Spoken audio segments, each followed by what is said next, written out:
Hello, beautiful soul. Welcome to my channel, Butterfly Intuition, with me, Christina Marie. Welcome to another video in the True Crime Tarot series. In this video, I'm going to be tapping into the haunting of a dream house. It is the house in Westfield, New Jersey, 657 Boulevard. I just finished watching a series on Netflix called The Watcher that was inspired by this house and the story surrounding owners who received mysterious letters. So I just wanted to tap into this to just get my psychic view on what I feel happened through my psychic channeling as well as my cards. So as always, this is a video based on my psychic view. I have no affiliation with anyone who has lived at this address, the police who have investigated the disturbances, or the neighbors. Even though I am from New Jersey, I have never been to Westfield and I've never been in the area of this house. And as always, this is for entertainment purposes only. So, 657 Boulevard. Maria and Derek Brodus had purchased this home back in June 2014. And after they closed on the house and they started construction, they started receiving anonymous letters from someone calling themselves the Watcher. Now, these letters were sent to the house, even though they weren't living in the house yet. They were still living at their old residence. The first one was a friendly letter, but then the rest became increasingly hostile and they focused on the couple's 3 children. They did try to sell the house in February 2015, and then they took the listing down in June of 2015. They did find out that the people that they bought the house from also received a letter, and that wasn't disclosed when they bought the house. So there was a lawsuit filed, but it didn't go anywhere. And they again listed the house in spring of 2016. They did find a developer who wanted to buy this home, but it was rejected because the developer wanted to tear down the house and put 2 houses on the property. So they rented the house, and then they finally sold it to the current owners. In July of 2019, they did take a loss. They did sell it for $500,000 less than what they paid. So I want to just tap into, who is this Watcher? Is it someone in the neighborhood? Is it someone who's lived there? Is the house haunted? Okay. So one of the first things that I did a little research on the house. I'm not going to say the current owner's names because even though you can look it up, I don't want to say it in this video because it wasn't mentioned in any of the articles when this show came out. So I want to continue to protect their privacy. But like I said, you could probably find it online if you wanted to. And I also am saying to anyone who is watching this, don't go to the house. A lot of people do that. And it's an invasion of privacy. Just remember, just because this house was featured on a TV show, and yes, they actually used the real address in the TV show, doesn't mean that these people want fans and looky-loos coming by their home. Respect the privacy. Just think of it like the show The Sopranos.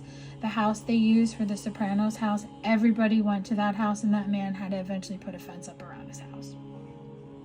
So just respect people's privacy, and I am not advocating for you to go near that house. I would watch the show on Netflix or look at pictures online. So, getting into this. So, there was about 58 visits from the police to this home between the years of 2019 and 2022. There were 2 instances that were linked to possible burglaries. On October 16th, 2019 at 10:19 p.m., the basement window alarm went off. Police came, found everything was secure, didn't see any point of entry coming from the outside. Then on May 30th, 2020, A burglary alarm in the basement went off again. Same result. Then on December 10th, 2021, the carbon monoxide alarm went off on the second floor. Again, nothing was detected. And then the final call was on January 27th, 2022. It was actually a medical call to 911. There's really no information, which obviously that you're not going to see that because of HIPAA violations. So what I'm really getting is that this house, I really believe, is haunted. It was built in 1905, and public records only go back a certain amount of years. As far as looking online, at least the little research I did, because I try not to do too much research, because I do like to tap into my psychic view and allow my channeling to bring forth the messages. So I do feel that there's something that happened in this house, you know, because this house has been around for so long. So I do feel that the house is haunted, and I do feel that that's what caused the basement alarms to go off. And the carbon monoxide, I actually feel that the battery was going. So let's get confirmation from my yes or no oracle deck to see the basement battery alarms. Were they set off by a ghost, by a spirit that lurks in that house? We have a yes. Trust your feelings, fulfill your heart's desire. So yes, there is a spirit or spirits that are in that house, and they were just setting off the alarms because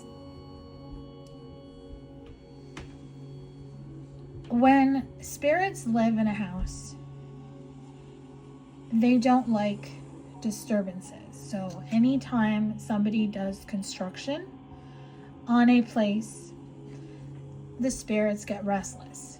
So I feel that the current owners could have been doing things like maybe redecorating, doing renovation. Something that they were doing disrupted the flow and energy of the home that the spirits didn't like. So that's why the 2 basement alarms went off. When it comes to the carbon monoxide, was that a battery? And we have another yes. So ripe for the picking, perfect timing, get ready. So yeah, that was just an isolated incident. That was just the battery was low, because they will beep when the battery starts to get low that you need to have it changed. So this house is haunted. So there was nobody trying to break into the home. There was no physical evidence of a person trying to break in. If you've watched the show The Watcher, they did depict in the show that there were underground tunnels between that house and other houses, but that actually is not true. So there was no like tunnel or underground thing that somebody could come in undetected and not be caught like physically outside. So this house is haunted, and I really feel with the letters that were being sent, because there are no reports of the current owners getting letters. So what I feel is the Broduses received letters probably from somebody who lives in the neighborhood. Somebody either lives on that street or lives close by, or just like has been there for a long time. And they don't like change. And because that house is so beautiful and it's so old, it's considered a historic house. So this person didn't want them doing construction and didn't want them to change it. So I feel that the letters were sent to scare them into not doing construction and to not moving in. And see, we have yes. Open to suggestions, front and center, steady. So yes, this person who called themselves the Watcher, who wrote the letters to the owners before the Broduses and to the Broduses, didn't like what they were doing. So they just kind of did it to kind of scare them. It wasn't supposed to be what it turned out to be. So I want to just tune in to this Watcher to see exactly who they are.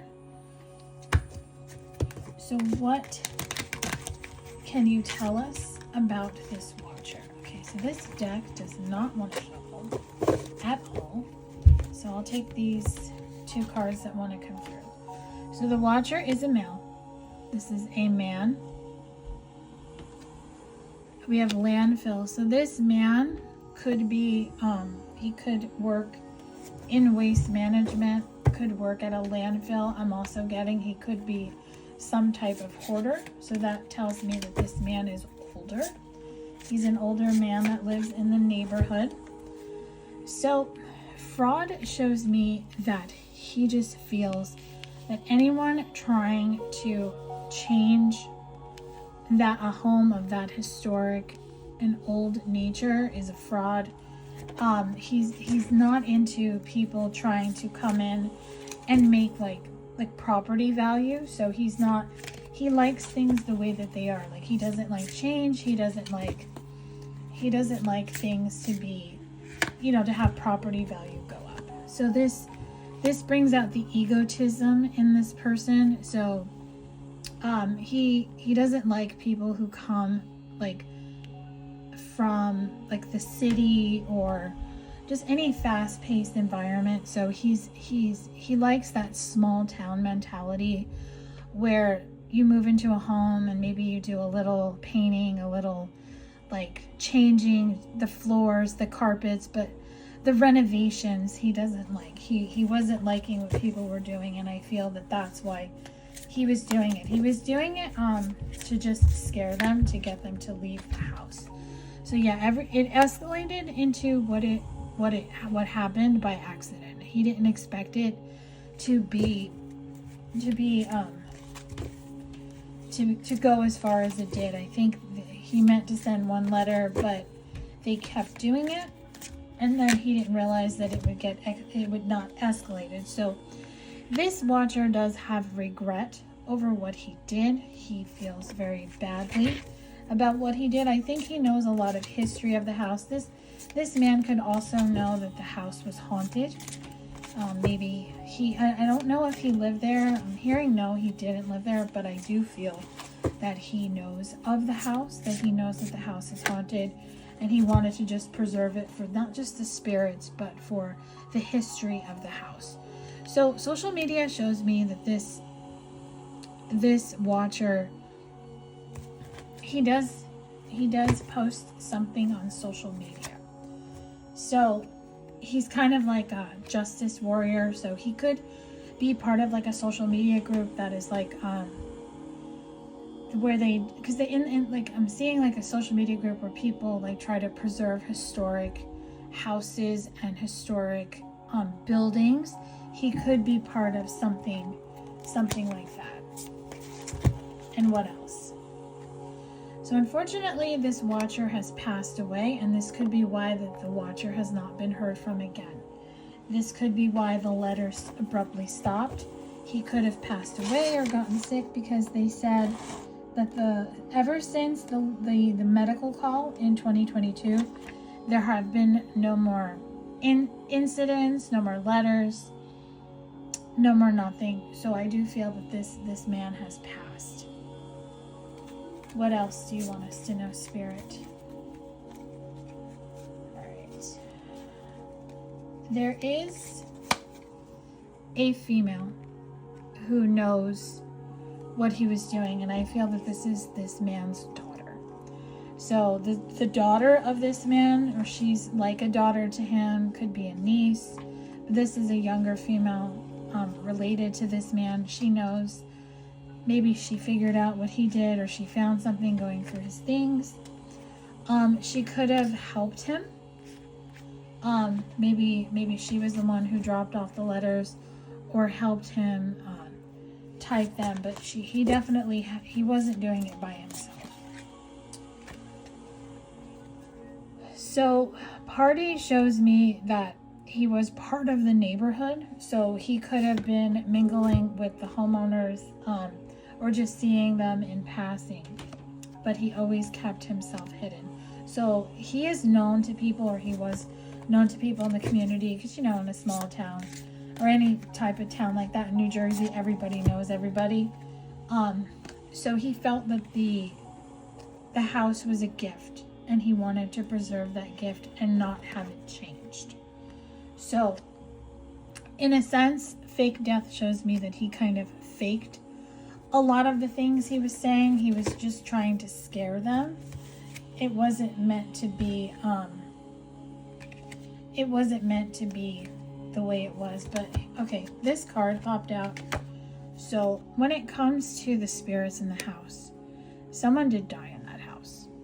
Somebody was strangled. This could have been somebody who unalived themselves, or they just naturally passed away.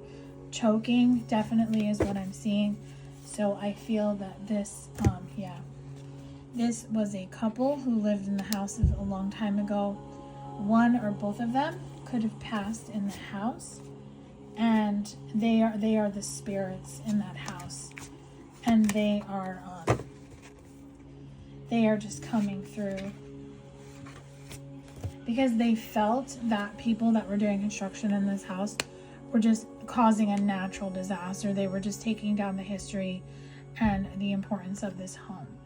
So they were an elderly couple, and that's the spirits that are in the house, and they were the ones that were setting off the alarms and doing all the supernatural stuff. So the road to the Watcher, the road to the letters, the road has been kind of like, I'm hearing the road is closed. It's marked off. So this house now, 657 Boulevard, is just a home now. Just a home to the current owners. You know, whether they stay there or they leave and the next family moves in. I don't foresee this happening again. So that is my psychic view on 657 Boulevard, the haunting of a dream house. I do feel that the spirits are there. They're friendly spirits from what I can tell. I'm not getting like a bad vibe from them.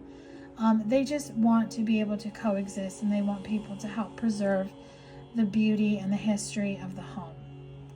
So if you have any unsolved cases that you would like me to look into, please drop a comment below or email me at butterflyintuition1111@gmail.com. Thank you for watching this. Thank you for being a subscriber. Please make sure to like, share, and have a beautiful rest of your day, night, or afternoon. Love and light.